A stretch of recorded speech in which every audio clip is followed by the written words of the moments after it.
બનાસકાંઠા જિલ્લાના વાવ તાલુકાના ઝાનાવાડા ગામે એક પછી એક ભ્રષ્ટાચારની પોલ ખોલી છે। વાવના ઝાનાવાડા ગામે ગટર લાઇન બાદ પ્રાથમિક શાળામાં ભ્રષ્ટાચારના પોપડા ઉખડ્યા છે। ગામ લોકોના જણાવ્યા મુજબ શાળાના નવીન બનેલા રૂમના પોપડા ઉખડી પડતા જ લોકો અને વાલીઓ રોષે ભરાય છે। બાળકોને શાળાએ મોકલતા વાલીઓમાં ફફડાટ ફેલાયો છે। જોકે આવા નવીન બનેલા શાળાના પોપડા ઉખડતા હોય અને બાળકોને રૂમમાં કેવી રીતે બેસાડવા હોય તેને જાનહાનિ થાય તો જવાબદાર કોણ તેવા સવાલો ઊભા થઈ રહ્યા છે। જોકે હાલ ગામ લોકોએ માંગ કરી છે કે તંત્ર દ્વારા તપાસ કરી નવા રૂમ બનાવવામાં આવે અને ભ્રષ્ટાચારી બાબુઓ પર તપાસ કરી કડક કાર્યવાહી કરવામાં આવે। જે કેસની ગુજરાતી સાથે કિરણ ઠાકુર ભાભર।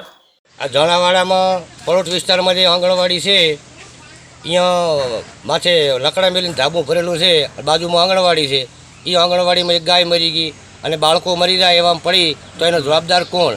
અને આવું કામ પાસ કરવાવાળા ટેકનિકલ એન્જિનિયર કઈ રીતે પાસ કર્યું ને એને મંજૂરી આપી દીધી કે કામ ઓકે છે? તો આમાં અમારા બાળકો મરશે તેને જવાબદાર કોણ? જે અમારી પ્રાથમિક શાળા થઈ છે એનું પ્લાસ્ટર અત્યારે માથે કલર કરી નાખ્યો છે અને જુઓ તો હાથથી પણ પ્લાસ્ટર ઉખડે છે। તો આવું કામ શાળાનું પણ આવું કામ ચાલે મોટું બિલ્ડિંગ તમામ ગામજનોનો અમારો વિરોધ છે કે આવું કામ થાય તો એના માટે અમે કોઈ પણ સરકાર જવાબદાર રહેશે। કોઈ બાળક મર્યું કે અથવા કોઈ પણ કંઈ હાનિ થઈ તેનો જવાબદાર સરકાર રહેશે। હું ઝાનાવાડાનો ઠાકોર હકાજી સવસીજી મારું નામ છે અને આજે અમે ગામના બધાએ ભેગા મળીને અમારા ગામની અંદર જે પંચાયતના કોન્ટ્રાક્ટરે જે કામ કર્યા છે એનો હળી મળી બધા ભેગા થઈને એનું નિરીક્ષણ કરી આવ્યા।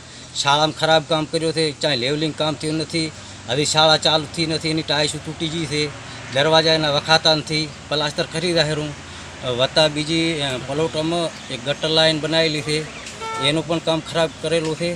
એટલે ઓલા એક ગાય અંદર ગટરમાં પડીને મરી ગઈ અને બીજું બધું હાટ અગાઉ પડી હતી।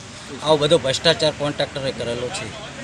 હા, લકડાને પતરા મૂકીને ગટર બનાવવામાં આવ્યું, ઉપર માલ નાખી અને બિલકુલ બધો ભ્રષ્ટાચાર કર્યો છે અને કોન્ટ્રાક્ટરે કોઈ ધ્યાન દોર્યું નથી। અમે કીધું પણ માન્યું નથી। એની અંદર ખૂબ જ વહીવટદારે ભ્રષ્ટાચાર કરેલ છે। ગટર બનાવી છે, ગટરની અંદર લકડા માંડી અને એની અંદર પતરા માંડીને ખાલી સિમેન્ટ લેપ્યો છે। એના માટે ગઈકાલે ગાય મરી ગઈ છે પડીને। પછી બાજુની અંદર આંગણવાડી છે, ત્યાંના બાળકો રમતા હોય અને માય પડીને મરી જશે એનો જવાબદાર સરકાર શ્રી કે અથવા કોઈ એન્જિનિયર રહેશે। એટલે એના માટે અમારે વારંવાર રજૂઆત કરતા છતાં શાળા પણ એકદમ ખૂબ શાળાની અંદર ભ્રષ્ટાચાર કર્યો છે। કારણ કે અત્યારે ગામના લોકો જઈને આમ હાથથી ઉખાડ્યો તો એનો પ્લાસ્ટર અને કોઈ પણ દરવાજા કોઈ લિવિંગ કામ નથી। એટલા માટે અમારે સરકારશ્રીને રજૂઆત છે કે અમારા પણ કોઈ પણ બાળકો મરશે એનો જવાબદાર કોણ? ગામનો પ્લોટ વિસ્તાર છે એમાં ગટર લાઈન બનાવેલ છે। એ એકલા લાકડાના બીમ બનાવ્યા છે ને પતરાની પ્લેટો બનાવી છે સિમેન્ટની। એમાં 6 મહિના પહેલી હાડી એક પડી હતી, રીતથી કાઢી હતી ગામ લોકો ભેળા થઈને અને કાલે એક ગાય મરી ગઈ છે અને છોકરાની અવારનવાર રમત ગમતનું મેદાન દેવું છે તો કાર્ય પડશે એ નક્કી નથી કોઈ।